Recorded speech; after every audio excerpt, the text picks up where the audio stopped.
Olá, tudo bom?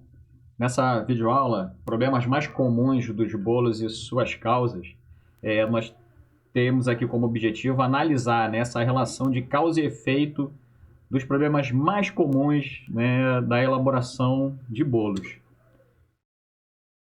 Em tempos de rede social, né, onde costuma postar fotos do que está comendo, de algum produto que fez, dificilmente nós vemos, né, fotos ou imagens daquilo que não deu certo, né? Normalmente a foto é linda, a foto é maravilhosa, apesar da foto não ter sabor, você não poder tocar, às vezes não saber nem se tá bom ou se não tá, mas aquela imagem, ela às vezes te passa mais coisas do que realmente pode estar por trás daquela imagem. Mas, às vezes, coisas erradas acontecem. E o que nós vamos estar vendo aqui, observando aqui, são como é que a gente pode estar, né, resolvendo esses tipos de problemas que podem acontecer quando aquele produto não ficou muito bonito para uma foto.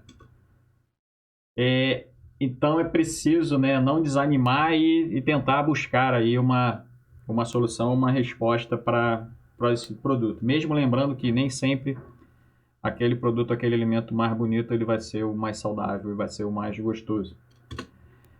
Bom, as possíveis causas normalmente que ocorrem nesse tipo de produto, em bolo, ou é a matéria-prima, né? Às vezes não usou a matéria-prima adequada, mas muitas vezes os problemas são relacionados à formulação desbalanceada, ou seja, né?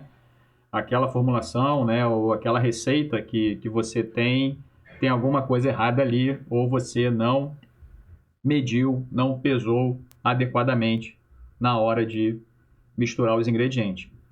Ou também questões possíveis são variáveis de processo, e variáveis de processos aí vão envolver etapa de mistura, temperatura de forno, tempo de assamento, né? E às vezes alguma modificação de equipamento ou utensílio que é utilizado. Nem sempre o que você faz num lugar vai dar certo no outro lugar, que às vezes você não vai ter, né, os equipamentos ou utensílios ou formas que você está acostumado a utilizar, porque quando você muda isso, você vai ter que mudar alguma coisa também no seu fazer, né?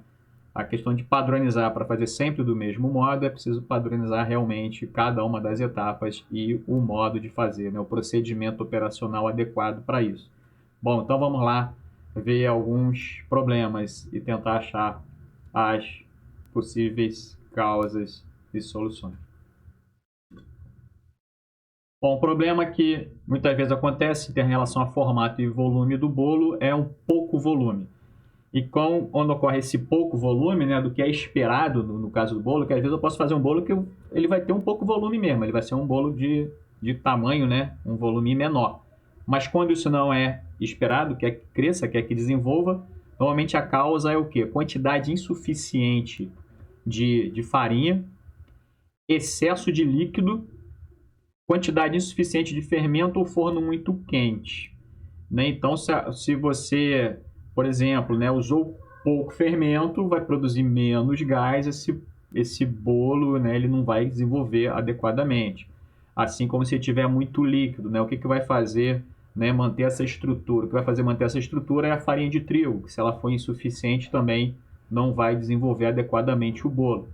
E um forno muito quente, o que normalmente vai acontecer é que vai ter a liberação desse gás carbônico, desse agente de fermentação, muito antes de formar a estrutura, né, que vai ser formada aí com o glúten, as proteínas da farinha de trigo, juntamente com o amido, para manter essa estrutura do bolo.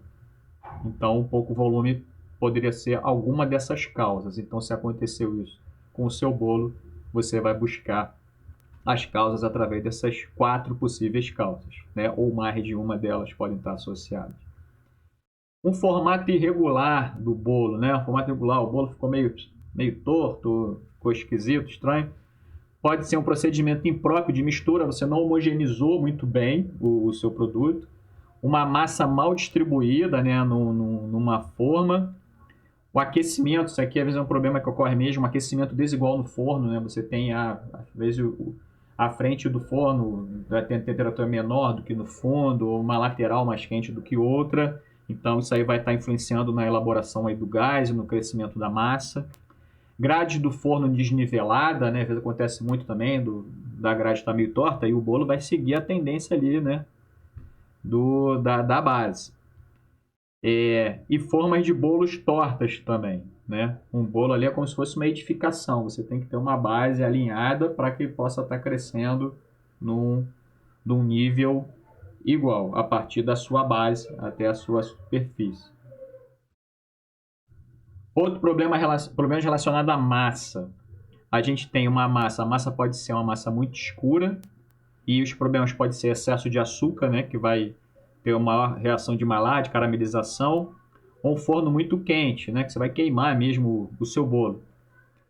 Uma massa muito branca pode ser uma quantidade insuficiente de açúcar para que essas reações aí de Maillard, de caramelização ocorra. Então a quantidade de açúcar foi insuficiente, vai causar esse problema. E um forno abaixo da temperatura ideal, né? Então a temperatura está muito baixa, não vai chegar a caramelizar. Casca rachada ou estufada, né? É aquele bolo que abriu, né? Que quebrou a sua superfície, né? Pode ser o quê? Excesso de farinha ou farinha muito forte, né? Que formou uma rede de glúten ali muito forte com a produção de gás, ele acaba abrindo, acaba rompendo. Quantidade insuficiente de líquido, né? O bolo ficou muito seco e nesse processo ele vai romper. Procedimento impróprio de mistura também pode estar influenciando, né? Às vezes misturou demais, desenvolveu muito essa rede de glúten. E um forno muito quente também, né? Uma temperatura muito elevada, né? Também pode fazer com que corra esse rompimento, essa rachadura da casca. Um bolo, né, embatumado ou solado, né? Aquele bolo e o bolo solou. As possíveis causas: tempo de assamento abaixo do ideal, né? Então a temperatura do forno tinha que estar mais alta. Esfriou na forma ou sem ventilação adequada, né? Então, quando você foi fazer o resfriamento do bolo, o bolo que já foi assado, você não deixou ele, né, num espaço assim que não tivesse uma circulação de ar muito forte, ou ele ficou lá no tabuleiro, né, na forma. Ele vai tender a solar também, então depois de um tempo que, né, já dá para tirar o bolo, você retira esse bolo dessa forma. Ou você embalou antes de esfriar o bolo, né? Você vai estar embalando, ele vai estar quente, então esse vapor d'água que o bolo ainda está resfriando, ele está quente ainda por dentro, e você já embala, então esse vapor vai fazer com que ele sole.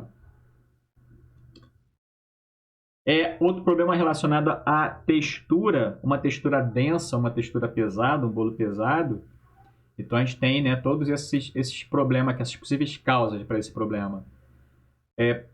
Suficiente, né, o fermento, pouca quantidade de fermento, então não vai crescer tanto a massa. Muito líquido, né, que o líquido ele não auxilia nessa formação da estrutura do bolo. Excesso de açúcar e gordura, né, que o açúcar e a gordura em excesso, o que eles fazem, eles vão se liquefazer, né, então vai tornar vai aumentar a extensibilidade da massa, ela não vai crescer, ela vai espalhar para os lados, né. E um forno abaixo da temperatura ideal também pode deixar ele denso. Uma textura grosseira e irregular, muito fermento, né, usou fermento demais, quantidade insuficiente de ovos e procedimento impróprio de mistura.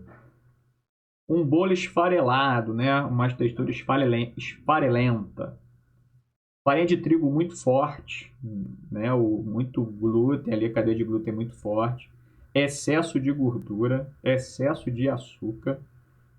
Tipo de farinha inadequada, procedimento impróprio de mistura. Um bolo borrachudo. Farinha de trigo também muito forte, né? A rede de glúten está muito forte, então esse bolo vai ficar mais forte, mais resistente, mais duro. Quantidade excessiva de farinha. Quantidade de açúcar ou gordura insuficiente, né? Que a gordura e o açúcar vai ajudar aí na maciez, né? Nesse produto. E tempo de mistura excessivo, você vai desenvolver demais a cadeia de glúten, então ele vai ficar um bolo mais borrachudo mesmo. Em relação ao sabor desagradável, nós temos aí ingredientes de baixa qualidade, práticas de armazenamento ou higiene inadequadas e fórmula desbalanceada. Bom, com isso eu queria dizer que o aprendizado é eterno, né? E o importante é a gente aprender sempre com nossos erros e nunca deixar se abater. Se caiu, levante, né? Siga em frente, tenta de novo e você vai conseguir alcançar os seus objetivos. Forte abraço e até mais.